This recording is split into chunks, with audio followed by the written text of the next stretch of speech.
I'm doing this on purpose. This is an intentional challenge. Business plan. Take out the business models thing. We're talking about business plans. I'm wearing green today because it's the color of money. Speaking of money, let's talk about it.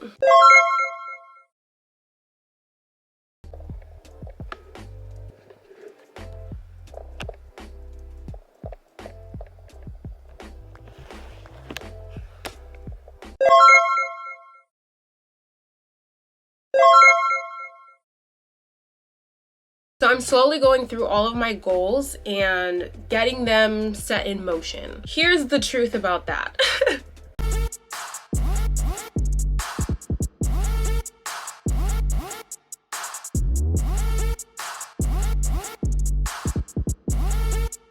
I want to give as much energy as I possibly can to these goals, and I'm giving myself 100 days to do it. I am dedicating myself to a set amount of goals that I really want to see start to come to life, if not blossom. I'm wearing green today because it's the color of money.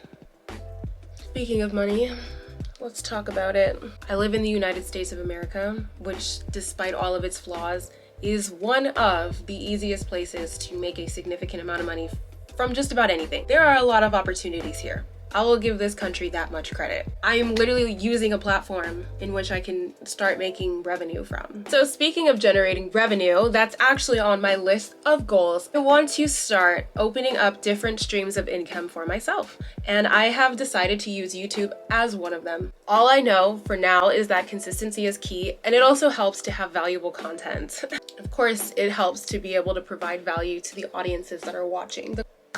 So speaking of value, let's talk business. Despite what most people think, starting a business actually is not that hard. Generating revenue and coming away with a profit, now that is a whole different story. Let's talk about the basics of starting a business. The number one thing that you need to start a business is obviously an idea. And it doesn't necessarily have to be a completely original idea. You can still start your business even if there's already thousands of other businesses that exist that are quite similar to the one that you're running. You have to bring a unique creative touch, and that might just be bringing yourself to it. Let's take this YouTube channel, for example. Plenty of people who have probably made significantly better how-to business videos, but because it's me, that's why you're here. After you've thought about your idea, the next thing that you want to do is create a business plan. Your business plan is basically a summary of everything that your business is, everything that it does, and everything that it will potentially be and do for your potential customers, or even the influence it might have on other businesses. You want to make sure that you're presenting your thoughts and ideas about your business and even your strategies for the business and where it can fit into the market. But do not, by any means, drag it on. Just get straight to the point. Tell whoever you're writing to exactly what it is that you're doing or striving to do. Basically, just keep it simple. You don't have to give them the entire history or philosophy of the reason why you decided to start the business. If you do want to do that, make sure that you can keep it short and sweet. If you're a very serious entrepreneur, you're going to want to make sure that you get all of your official paperwork gathered together, especially all of those federal documents, get all of your federal documents together, and even set up a company bank account. There's a business that I started a few years ago that hasn't really quite made it off the ground. There are a lot of circumstances that were kind of in the way of making it happen, including me, myself, and I was one of the circumstances that prevented it from getting off the ground. But I think that's only because I wasn't fully literate to what business is. So throwback to that goal where I was talking about getting my businesses funded or at least into competitions. And we're going to fulfill a portion of that goal. Now that I have a better understanding of what my company could be, I've decided to take a chance on it and enter into a business competition. You can find business competitions anywhere at all. They're all over the world. I just want to give a disclaimer right now. You do not need to go through a competition. You do not need to go through an incubator or an accelerator program. You don't have to do any of that. If you are fully confident in getting your business up and running all on your own, do that. You don't have to go through any of those things that I just listed. Okay, so entering into a competition is a little different than just getting a business up and running on your own, but some of the requirements are the same. Okay, so I have my laptop right over here and I am looking at the requirements. I'm looking at the requirements for this business competition. Here are some of the things that I will have to include in order to be considered for selection into the competition. What you need to have is a pitch deck. A pitch deck is basically a PowerPoint presentation explaining all the ins and outs of your business. Only going to be 10 slides. You have to be able to talk about your business briefly. You can't leave out any details, so it has to be very, very, very specific. Get to the point. You have to get to the point.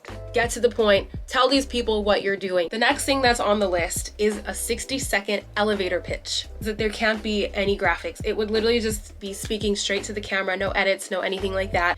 They say that elevator pitches are just for you to give a brief description about your business, but it's really a personality check. That is my humble opinion. It is a personality check. They want to put the face to the business. Like I was saying before, you can join any industry you want, but something has to make you very distinct. This is literally an opportunity to showcase your personality, the face of the brand, basically.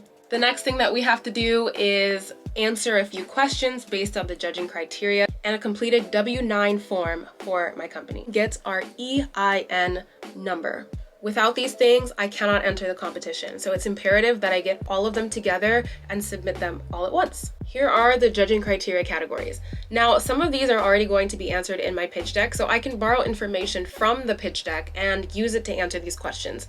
Except when answering these questions, this is the opportunity to go into far more detail about why this business deserves to enter the competition. Your business should definitely help solve a problem. And if it doesn't solve a problem, it should at least be something that makes people's lives more convenient. For this particular competition, we have to show proof of progress beyond an idea. And they've listed a few examples of ways that we can prove that. They want to know who our team is. And the team is me. I'm a solo entrepreneur right now for this particular business venture. After applications, they're going to choose a group of semi-finalists. And after choosing the semi-finalists, then there is a semi-finalist round. After that is the final round. No matter how you decide to go about getting your business started, as long as you're choosing to get started, you're on the right track. If you have a business idea or anything that you've really been wanting to work on that's beyond an idea phase, you should go ahead and try a business competition. If you do want to start a business and you are in the idea phase, you can try things like accelerator programs or incubator programs that can kind of provide a little bit more insight of which routes you can take to continue expanding your business. I think that's it.